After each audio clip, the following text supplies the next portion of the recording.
This video is about hip rotation movements. And as we age, normally the movements of our hips decrease and we tighten up. So then when you add to that having some movement challenges with our legs, we tighten up even more. Some of you have a scoliosis of long standing. That will cause your hips to tighten up in order to protect your spine. So what we want to do is stand at the counter in your optimal standing position. Let me move down those so you can see my feet. And I want you to try with your stronger leg first, let's say this is my stronger leg, to rotate your hip into the kitchen counter and just hold it there.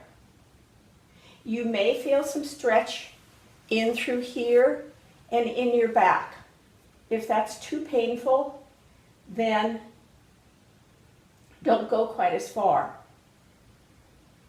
And then after you've held it, go and rotate your other hip in. When you do this, I don't want your shoulders to go with you. They stay right in the middle, straight ahead. So you rotate the other hip in and hold it. And then back again and hold it. And then back again. All the time maintaining that optimal standing position.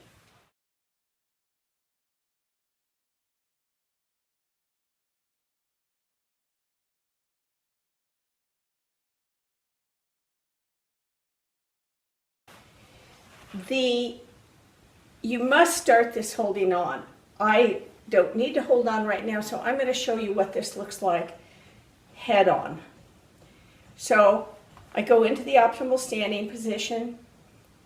I rotate my one hip forward as though I'm pushing the counter away. And again, you may feel stretch down in here and up in your back. If you do, then don't rotate it quite as far. And then rotate the other one. Do the same thing. You might feel stretch in here and in your low back. That's because the muscle that flexes your hip gets tight really easily from prolonged sitting or prolonged misuse.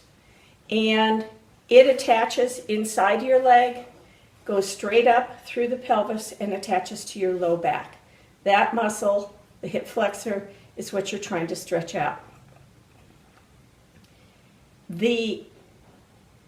Continue doing that, but don't get into pain and don't get sore. When you're doing this, if you can, as you put your one hip forward, go back and see, and you're pushing into that counter, go back and feel your gluteus maximus back here and see if you can feel it contract. Because that contraction, if you have the gluteus maximus, is going to help release the hip flexor, but it's also going to strengthen this. So what that would look like from this side is I would be holding on again, and then this is happening.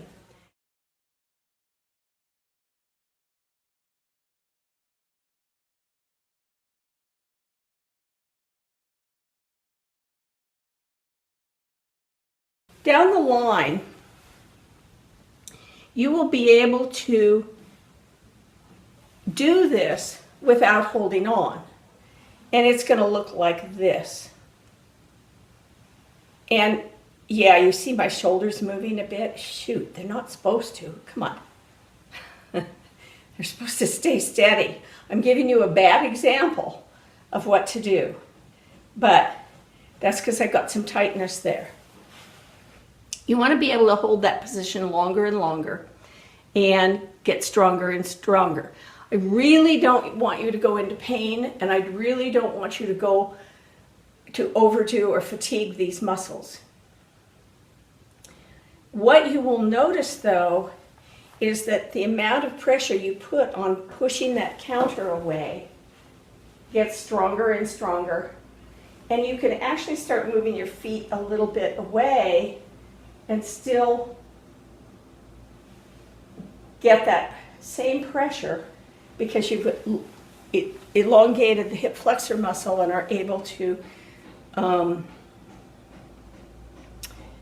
make your gluteus maximus work better.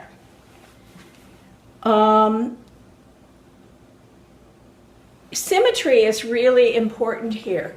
So if with this hip, you can move it just this far forward, but with this hip, you can go this far forward.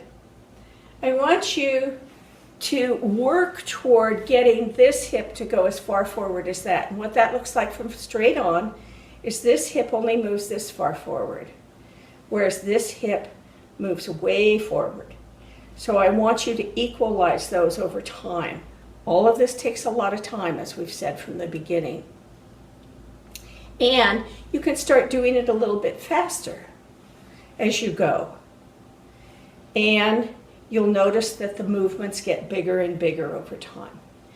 From there, you can go into Marmaduke's hula hoops. But when you do those, I want the hips to come equally far forward on both sides, so that when you're doing it, when you're going to the right hip comes as far forward as the left hip comes. When I started doing these exercises, I wasn't able to go as far forward with one of my hips. I don't remember which one now. And so that was making my walking pattern uneven. I think, well, I'll just show that from the side. So this hip might, when you're doing the hula hoops, this hip might go only this far forward, whereas this hip goes way far forward. And you want symmetry, you want those to be the same.